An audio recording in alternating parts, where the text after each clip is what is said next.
वीर का नाश स्वतः तब होता है जब हम गंदी हरकतों से युक्त होते हैं।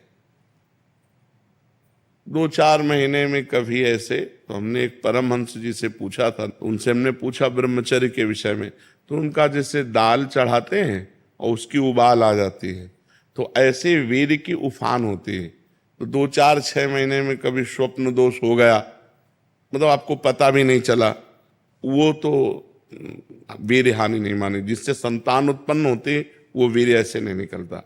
अब हस्त मैथुन के द्वारा, गंदे मोबाइल के दृश्य देखने के द्वारा, गंदी बातों का चिंतन करने के द्वारा अपनी नस नाड़ियों को शिथिल कर लिया।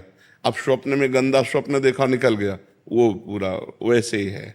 मेरा ये बात था कि जैसे बिना इस क्रिया के या बिना विचार के भी हो रहा है या बिना दृश्य देखे। तो पहले से आपने गंदी हरकत की है, ऐसा हो ही नहीं। पहले मतलब बहुत साल पहले। 1000-2000 वर्ष के हो क्या? अरे 18-20 के हो गए, 18-20-24 नौजवान बच्चे कह रहे हो पूर्व काल में ऐसा कहे। बच्चा क्या है कि जब ये बहुत गलत प्रक्रिया है जो अब हमें बार बार गंदी बातें बोलने में मतलब, पर हम इसलिए खुल के बोलते हैं कि हमारे नौजवान भाई इसको समझें। ये जो हस्त मैथुन है, ये ऐसी गलत प्रक्रिया है कि हमारे गुप्तेंद्री की नस नाड़ियों को इतना शिथिल कर देता है कि जरा सी गंदी बात चिंतन मात्र से वीर्यपात होने लगता है, या जरा सा स्पर्श मात्र से वीर्यपात होने लगता है। गंदी भावना से युक्त हुई आप जहां भाव आपके अंदर काम भाव है, वो मतलब गृहस्थी लायक नहीं रह जाता।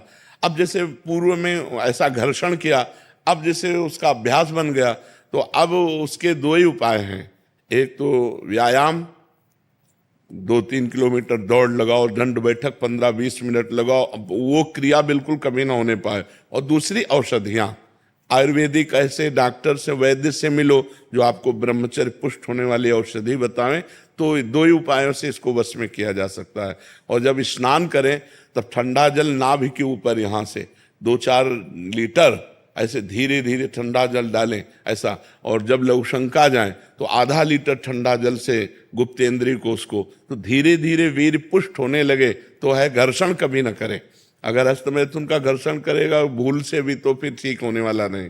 और ये इतना बुरा है कि अगर शुरू हो गया तो उठने लायक भी नहीं रखता। तो अभी तो नए बच्चे सुधार हो सकता है, 2-3 किलोमीटर दौड़ लगाओ, ठंडा जल। जिम करता हूँ हम जो जिम बात अलग है बच्चा, 2-3 किलोमीटर ठंडी हवा में दौड़ो और दंड बैठक मारो, देहाती अपने देसी काम करो, दंड बैठक मारो और उचित भोजन करो और ठंडे जल का नाभि के ऊपर सेवन करो और किसी आयुर्वेदिक वैद्य से लो उसकी पुष्टता की दवा लंबे समय तक, रुक जाएगा।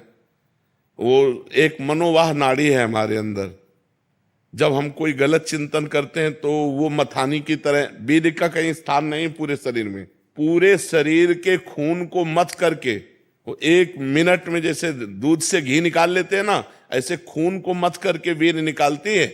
मनोवाह नाड़ी है अंदर जो मथानी की तरह काम करती, वो 1 मिनट में पूरे शरीर के खून को मथ कर, और उसका सार भाग, खून का सार भाग वीर, अब वो मथ दिया तो अब वो 4-6 घंटे में निकल जाएगा, स्वप्न आदि के सोते समय निकल जाएगा।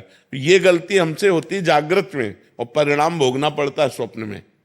वो मनोवाह नाड़ी ने अगर मथ दिया, जैसे आप कामुक हो गए, अब उसने काम कर दिया, अब वो निकल जाएगा। अब आपका, आप कुछ करो या ना करो, वो अपने आप निकल। इसीलिए तो चिंतन संभालने के लिए हम कह रहे हैं राधा राधा नाम जप करो, भगवत चिंतन करो, गंदी बातें देखो मत मोबाइल से।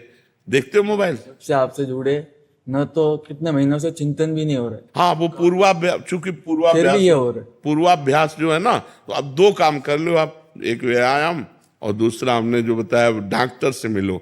डॉक्टर भगवान का स्वरूप होते हैं, वो कुछ ऐसी औषधियां देंगे जिससे इसका है, औषधियां हैं ऐसी हैं। ये ब्रह्मचर्य रोकने के लिए बिल्कुल बीमार की तरह भोजन किया जाता है, दाल रोटी साग बिल्कुल सुसो, और पवित्र विचार चिंतन पवित्र, आचरण पवित्र, आसन पवित्र, तब वो ये ब्रह्म शक्ति है, कोई साधारण थोड़ी। पर बड़े भाग्यशाली हो जो इसे रोकना चाहते हो, प्रयास करो, प्रयास करो। चेष्टा की है, लेकिन आज 23 साल का हूँ, मैं तुमसे कभी ये नहीं किया, वीर्य का नाश नहीं किया, आपकी कृपा। ये खाली पता नहीं, चिंतन से पहले होता था, लेकिन अभी आपसे जुड़ा हो तब से तो चिंतन होना ही बंद हो गया आपकी कृपा से इस काम का, और खाली अभी अपना हो रहा है। आप ये पहले व्यायाम करो और ये दौड़ भाग करके इसको शिथिल करो, ये प्रयोग में आ जाएगा तो सही हो जाएगा। चलो एक बार करो, किसी आयुर्वेदिक वैद्य से, डॉक्टर से मिलके आप औषधि भी लीजिए। अगर ये रुक जाए तो बहुत सुंदर बात, जीवन प्रकाशित हो जाए। अगर नहीं ऐसे तो परेशान